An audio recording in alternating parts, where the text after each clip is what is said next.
Finally তো সকলে একটু দেখে জানাবে যে কত সুন্দর লাগছে। এটা কলকাতার ভেতরে দমদম থেকে বাস ধরেছি, বাস ধরে এখন ফাইনালি আমি চললাম ধর্মতলার উদ্দেশ্যে। আমার তো কাজ হয়ে গেছে, কাজ তো বেশিক্ষণে ছিল না, আধা ঘন্টার কাজ ছিল 30 মিনিটের। তো ফাইনালি আমি কাজ শেষে বললাম চলো তাহলে একটু এয়ারপোর্টটা ঘুরে নেওয়া যাক। ও আমি কিছু কিছু দৃশ্য ফাইনালি দেখালাম তোমাদেরকে, যে কলকাতার এয়ারপোর্টের ভেতরে আমি গিয়েছিলাম, ওখানে খানিক ঘোরাফেরা করেছি। ঘোরাফেরা করার পর আমি ফাইনালি বাস ধরেছি ধর্মতলার উদ্দেশ্যে। তো ফাইনালি আমি ধর্মতলা পৌঁছে গেছি, এখন হাঁটছি ওই রাস্তার ওই পারে যাব। তো যাওয়ার পরে আমি দেখাচ্ছি বন্ধুরা রাস্তার ওই পারে কত আর প্রচণ্ড অসাদৃষ্টি গরম কলকাতার ভেতরে, কি বলবো, মানে খুব আলাছালা লাগছিলো। ফাইনালি তো তোমাদের জন্য আমি ভিডিও করেছি খুব কষ্ট করে। প্রচণ্ড রোদ, প্রচণ্ড গরম, অসাদৃষ্টি গরম। তো এই যে বন্ধুরা দেখছো কত সুন্দর রাস্তার ওপর দিয়ে সাইড দিয়ে আমরা হাঁটছি, আর চারিদিকে সব দোকান আছে, এখানে হোটেল আছে, এখানে এর দোকান আছে, আর রাস্তা দিয়ে হাঁটা খুব মুশকিল। এত গাড়ির জ্যাম দেখছো বন্ধুরা, কত সুন্দর বাঁই বাঁই বাঁই বাঁই করে গাড়ি ছুটছে খালি। তো আমি বাস থেকে আগেই নেমে পড়েছি। তো আমি এখান থেকে হাঁটছি, হাঁটার পর রাস্তার ওই পার হব, ওই পার হয়ে বাস ধরবো। তার আগে কিছু খাওয়া দাওয়া করেছি, সেই খাওয়া দাওয়া করার সিনগুলো আমি হয়তো নিতে পারিনি।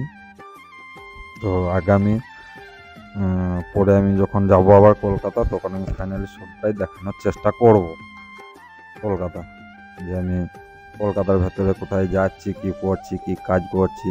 আমি মাঝে ফাঁকে প্রায় যাই কলকাতা বন্ধুরা। তো বন্ধুরা দেখো এখানে আমি এবার আমি হেঁটে চলে যাব ওই পারে।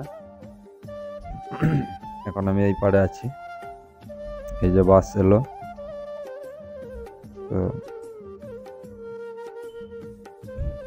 এই যে ধর্মতলার এই জিনিসটা দেখে প্রত্যেকে হয়তো বুঝতে পারবে যে এটা কোন জায়গা। এটা ফাইনালি ধর্মতলা বন্ধুরা। তো আমি এই যে রাস্তাটা আছে, হাওড়া দিয়ে গাড়ি যাচ্ছে, এইদিকে হুগলি সেতুর এইদিকে গাড়ি যাচ্ছে, তারপরে ওইদিকে তোমার ওই দিকটা দিয়ে গাড়ি যাচ্ছে। তো ফাইনালি আমি রাস্তা পার হচ্ছি, তোমরা দেখতে পাচ্ছ সব কিছু। এখানে একটু দেখে শুনে না পার হলে সেই তোমাকে মেরে দিতে পারে। তো ফাইনালি বন্ধুরা ভিডিওটা দেখে কেমন লাগছে সকলেই একটু জানাবে কমেন্টে অবশ্যই। তোমাদের জন্য কত কষ্ট করে আমি একটা ভিডিও বানাই। এই যে দেখো বন্ধুরা, এটা ধর্মতলায় মেট্রো স্টেশন। তো তোমাদেরকে একটু দেখানোর চেষ্টা করলাম যে মেট্রো স্টেশনটা আমি অনেকবারই চেপেছি হাওড়া। এখন তো হাওড়া থেকে গঙ্গার নিচে দিয়ে এখন ধর্মতলা অব্দি মেট্রো স্টেশন হয়ে গেছে, মেট্রো রেল চালু হয়ে গেছে। তো ফাইনালি যারা ধর্মতলা আসতে চাচ্ছ হাওড়া থেকে, হাওড়া স্টেশনের ভেতরেই মেট্রো স্টেশন আছে। তো ফাইনালি ওখানে মেট্রো রেল ধরে ধর্মতলায় এসে নেমে যেতে পারো। 10 টাকা ভাড়া, বেশি ভাড়া নয়। বাসেও 10 টাকা আর মেট্রো রেলেও 10 টাকা। তো ফাইনালি আমি এখন ঢুকে গেছি ধর্মতলা বাস স্টপেজে। আমি গিয়ে এখন টিকিট কাটার চেষ্টা করব, টিকিট কাটবো। তো আগের বাসটা আমি পাইনি, যদিও বার 1:20-তে একটা বাস ছিল, সেই বাসটা যদিও বার আমি পাইনি, সেই বাসটা ছিল না। 2:05 যে বাসটা আছে ওই বাসের টিকিটটা আমি করে নেবো। তো ফাইনালি আমি যখন টিকিট করতে ঢুকলাম তখন দেখছি প্রচণ্ড ভিড়, লাইন অনেকটা বড়। তো ফাইনালি আমি লাইনে দাঁড়িয়েছিলাম, যে যার মতো টিকিট কেটে নিচ্ছিল। আমিও চেষ্টা করলাম দেখানো। তো ফাইনালি দেখো আমরা কীভাবে টিকিট কাটি। তো আমি ধর্মতলা থেকে নতুন হাটের উদ্দেশ্যে টিকিট কাটবো। 110 টাকা ভাড়া, ভাড়া যদিও আবার বেশি নয়। তো ফাইনালি আর ধর্মতলা থেকে বাসে যাওয়া আসা করার সুবিধা।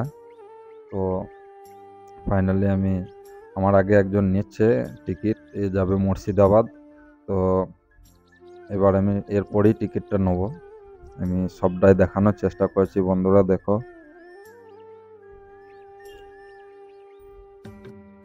আমাদের ভিডিওটা, এই যে আমি বললাম টাকা দেওয়ার, এটা আমি যদিও আবার দেখাতে পারলাম না, টিকিটটা দিয়ে দিল। ফাইনালি আমি টিকিটটা নিয়ে এবার বাসের উদ্দেশ্যে বেরিয়ে যাব। তো আমার হাতে যদিও আবার অনেকক্ষণ টাইম ছিল, বাসে প্রচণ্ড গরম, যার কারণে আমি বাইরে গিয়ে অপেক্ষা করছিলাম।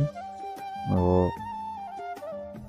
আমি গিয়েছি, খাওয়া দাওয়া করেছি, কিছু কিছু ভিডিও আমি নিতে পারি নাই যদিও বা। পরে আমি আবার যখন আসবো, কলকাতা যখন যাব, তখন ফাইনালি আমি দেখানোর চেষ্টা করব। আর এই যে বন্ধু সোনপাপড়ি বিক্রি করছে, তো আমার পাশে যে বসেছিল সেও নতুন হাট যাবে। তো দেখো কেমন গরম, কেমন ঘেমে গেছি দেখো। এই যে বন্ধু বসে রয়েছে আমার পাশে, এও নতুন হাট যাবে। আমি জানতাম না এটা, পরে ও বললো যে তুমি কোথায় যাবে, আমি বললাম "আমি নতুন হাট"। ও বললো যে আমিও নতুন হাট যাবো। তো ফাইনালি বাসের ভেতরে এত গরম, এত গরম, তো বসে থাকা যাচ্ছিল না, আমি বাইরে অপেক্ষা করছিলাম। ফাইনালি আমাদের গাড়ি এবার ছেড়ে দিয়েছে ধর্মতলা থেকে। আমি সেটাই দেখানোর চেষ্টা করছি। দেখো ধর্মতলার বাস স্টপেজ থেকে বাইরে এসে কত খালি দোকান দোকান, চারিদিকে ব্যাগের ওর দোকান আছে দেখো ফাইনালি। তো বাসটা যখন ছাড়লো তখন মনে হচ্ছে খানিকটা শান্তি অনুভব করলাম, কেন হাওয়া দিচ্ছিল যদিও বা। আর কলকাতার ভেতরে এত গরম, এত গরম, মানে কি বলবো বন্ধুরা, ফাইনালি মানে গরমে টিকে থাকা মুশকিল। তো ফাইনালি আমি যখন টিকিট কাটি তখন তখনও বাজেনি, 12টা 50 বাজছিল। তো আমি এই যে দেখো বন্ধুরা, কত পাশে পাশে পাশে পাশে কত দোকান। তো যেটা বলছিলাম বন্ধুরা, আমি 1টা তখনও বাজিয়েনি। তো আমি জিজ্ঞেস করলাম কটার সময় ছাড়বে বাস, তো বললো 1:45। তখন আমার হাতে অনেক আধ ঘন্টা 1.5 ঘন্টা টাইম ছিল। তো ফাইনালি আমি বাসে প্রথমে বসেছিলাম, তো প্রচণ্ড গরম। তো ফাইনালি আমি বাস থেকে বেরিয়ে বাইরে একটু অপেক্ষা করছিলাম, হাওয়াতে ঠান্ডা, একটু ঠান্ডা। তো যখন বাস ছাড়লো তার 5 মিনিট আগে আমি গিয়ে বাসে বসলাম। তো বাসটা ছেড়ে দিয়েছে এখন। তো বন্ধুরা এই যে দেখো জামা প্যান্টের, ব্যাগের কত সুন্দর সুন্দর চারিপাশে দোকান আছে, আরও ওইদিকে ভেতরে আছে। আমি অত যাইনি যদিও বা, প্রচণ্ড গরম, গরমে একটু আলাছালা লাগছিল, যার কারণে আমি আগে আগে টিকিট কেটে নিয়ে বেরিয়ে পড়েছি। তো ফাইনালি আমি এখন দেখানোর চেষ্টা করব কোথায় কোথায় গাড়ি দাঁড়াচ্ছে, কোথায় কোথায় করছে। আর ফাইনালি সবাই একটু ভালো করে দেখবে হুগলি সেতু।